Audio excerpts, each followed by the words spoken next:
All right, back with Springfield's Morning News on 92.7 WMAY, Springfield's News and Talk. And here's a headline that we'll be talking about for weeks ahead, and that is about firearms. We're going to talk with State Representative LaShawn Ford after 8:30 here. He's a co-sponsor for House Bill 5855, so stay tuned for that.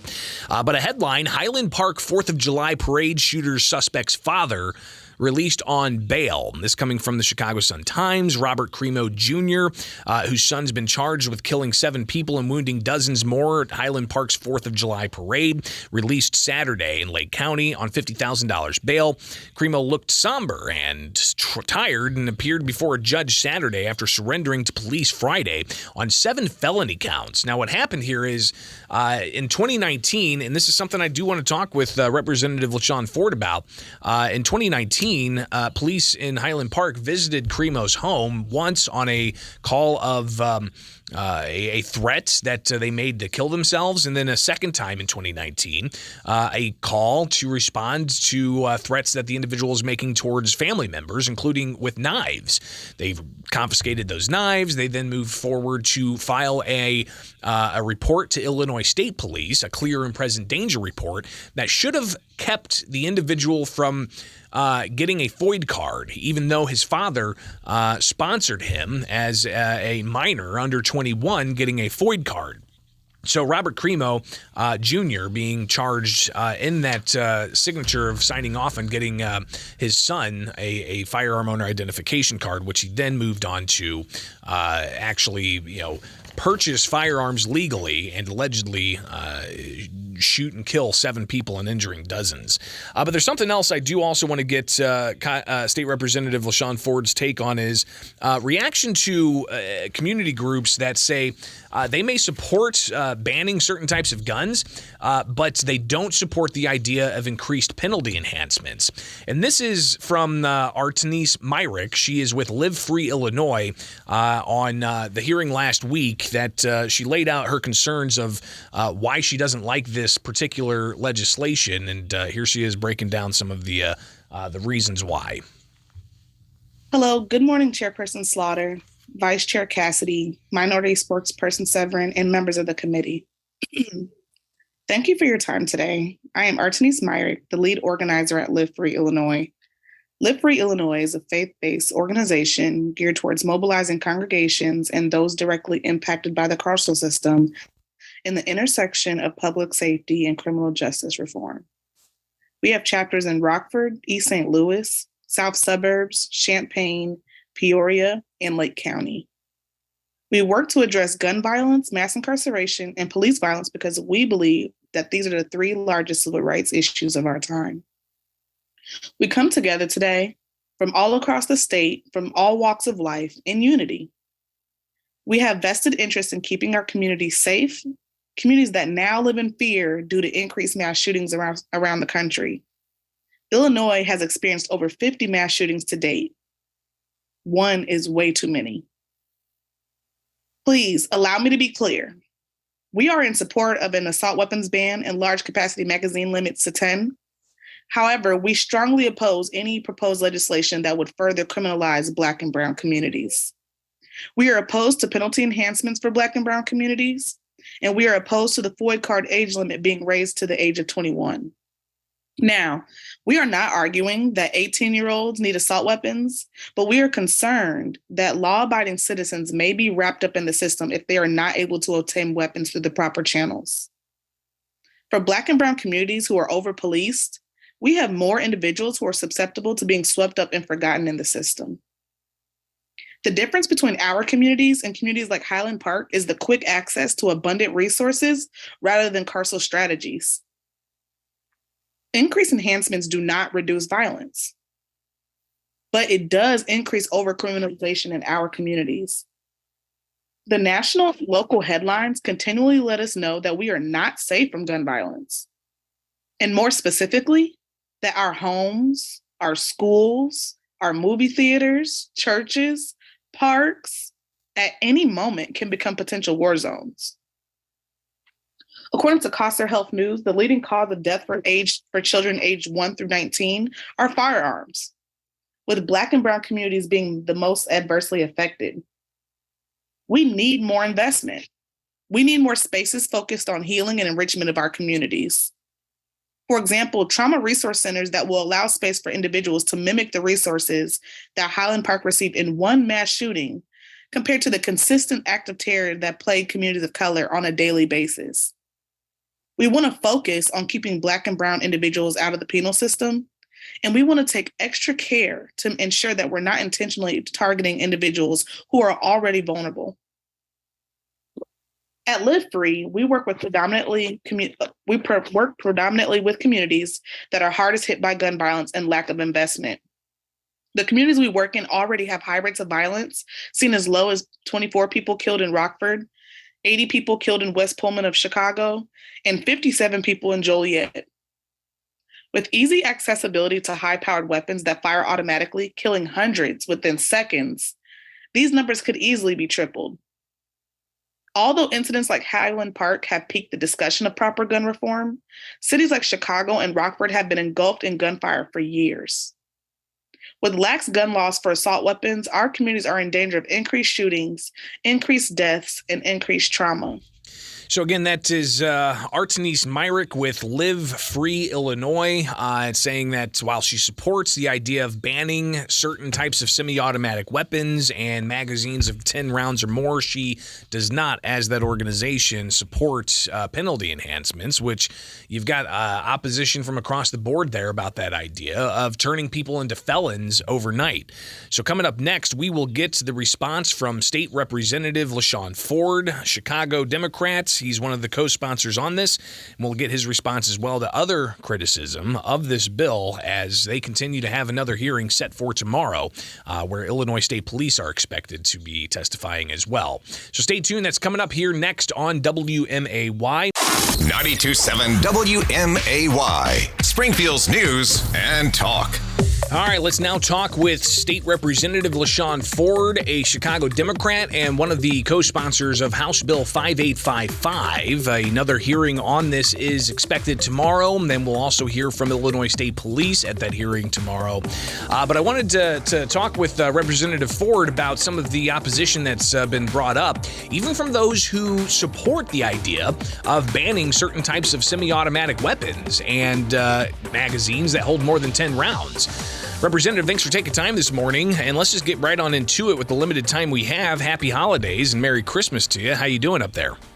Good, Bishop. Thanks for having me. Absolutely. From the north. Yeah, absolutely. No question. So let's get into this with some of the opposition we aired from Live Free Illinois, the organizer, Artenice Myrick. She talked about how she supports the idea of banning certain types of weapons, but not the idea of penalty enhancements for those who may want to access certain firearms to protect themselves. And that seems to be really what I think is the impetus of other opposition out there from gun owners' rights groups that say that turning people into criminals overnight by prohibiting certain types of magazines is unfair and so on. What's your reaction to some of that opposition?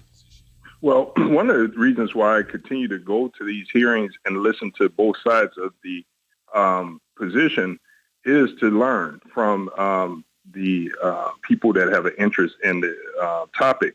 And so I'm very, very interested in making sure that we do something about the enhancement from this bill. You know, we don't need to add more felons onto our records in Illinois. That's not a good look.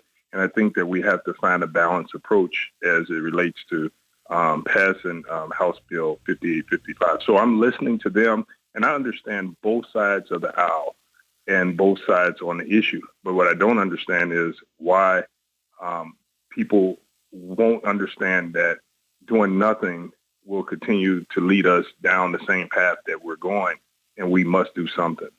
And we heard a lot on Thursday's hearing about the need for more resources for violence interdiction, and even some of the opponents of the bill say that they like that idea. They want that idea.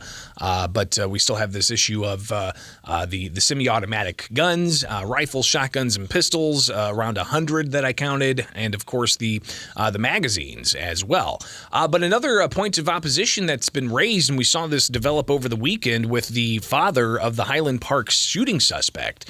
And I imagine this will probably be brought up quite a bit tomorrow whenever Brendan Kelly, the Illinois State Police Director, is in there. But people say that, including the federal firearms licensees of Illinois, said that they should not, law-abiding gun owners should not be held accountable for the actions of a psychopath. And what we had in that Highland Park instance and also in the Aurora shooting was Illinois State Police not acting on either a FOID card that wasn't valid anymore. They didn't go after the Aurora shooter and grab his guns and confiscate those. And they also didn't take into account the clear and present danger report from Highland Park Police. So to that point of criticism, why should there be these large sweeping efforts to ban access to certain types of firearms when in these high-profile cases you've got law enforcement not necessarily following through to the fullest extent?